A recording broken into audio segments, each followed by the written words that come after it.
Everyone who studies architecture has made physical models, but have you ever made a digital one?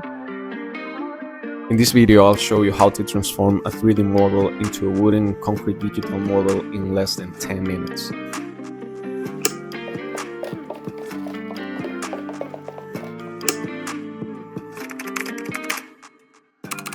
The idea behind these images is that they look like photographs of a minimalist architectural model taken in a studio. To achieve that, we'll place two basic model planes to create the background and the floor of our studio.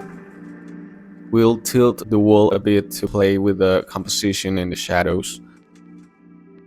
I always try to leave a small gap between the wall and the floor to make the joints look more realistic. Now we'll add a couple of sawhorses to hold the model and give it that photographic studio look. I found this on 3D Warehouse. They have a good level of detail and the UV mapping is well oriented. We'll place a couple of them in the scene and give each one a slight rotation. In real life, almost nothing is perfectly aligned at 90 degrees. These small imperfections are what trick our perception. Now we'll insert the model we're going to use and scale it down so it becomes a 1:100 architectural model.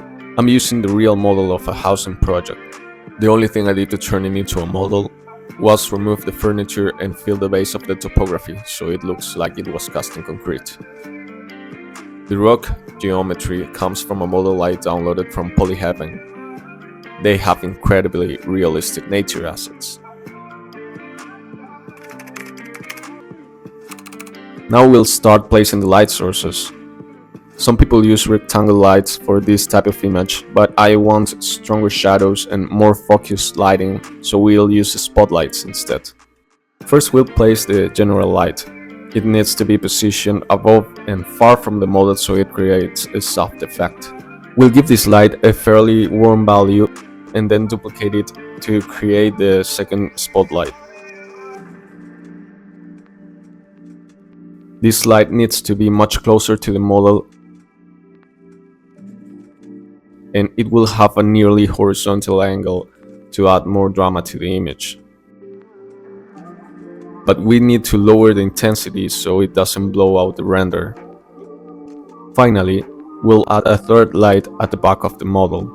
This one helps separate the object from the background and creates more depth. We'll keep this light with a cooler tone to create contrast between lights and avoid saturating the image with yellow tones. I'm not an expert in lighting, but this technique has worked quite well for me. If you have any other tips, leave it in the comments. Now we'll place the lights inside the model to give it life and hierarchy compared to the context. We'll lower the intensity almost to the minimum so they don't ruin the image.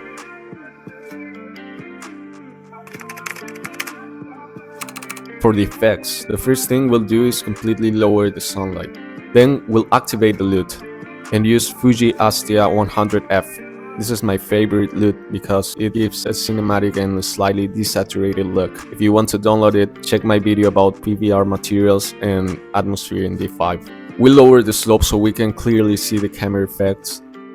We'll also lower the exposure quite a lot so we rely on the light sources we configured.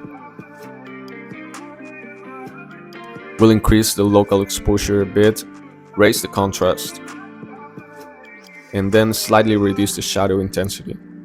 We'll increase the temperature to make the image warmer.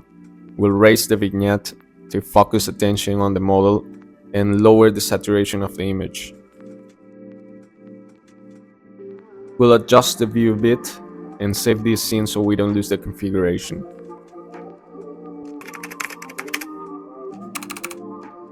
For the studio background, we'll use a concrete material from Polyheaven. The materials of this texture won't be very noticeable in the preview, but it's still important to configure it correctly because in the final render it might become visible, and these small details make a big difference. For the model, we'll use a wood material from Seal Project.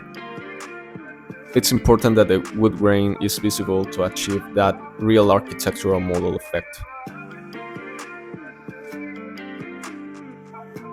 In the base color map, we'll increase the brightness of the texture, but to avoid a washed out look, we'll increase the lighting intensity, creating more contrast in the wood grain. This material comes with its own normal map, but after testing, I noticed that sometimes it works better if we copy the diffusion map into the normal. We'll import the roughness map and activate round corner. We'll rotate the texture so the grain follows the horizontal direction of the pieces, and adjust the scale so the wood grain becomes visible. Then, we'll copy the material wherever necessary. For the glass, we'll only adjust the refraction. And for the pool, we'll also assign a glass material, but darken the tone so the wooden base is not visible underneath.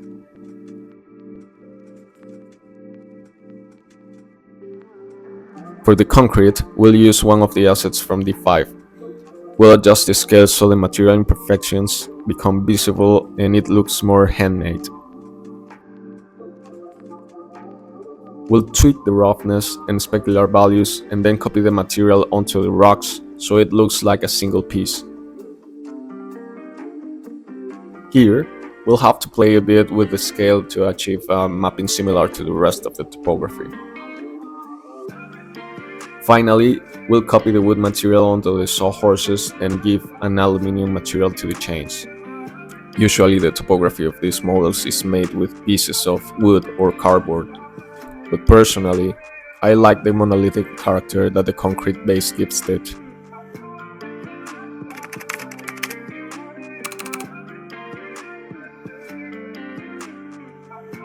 We'll use a focal length of 50mm to get an almost orthogonal view of the model.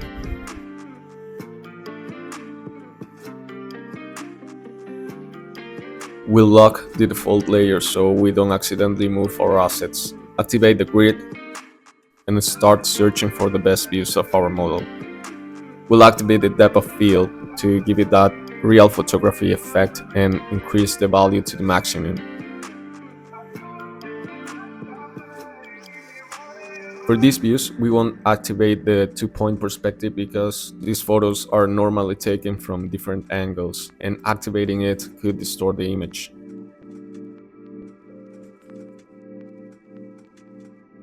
Finally, we'll add the views to the render queue, and then we're ready to render.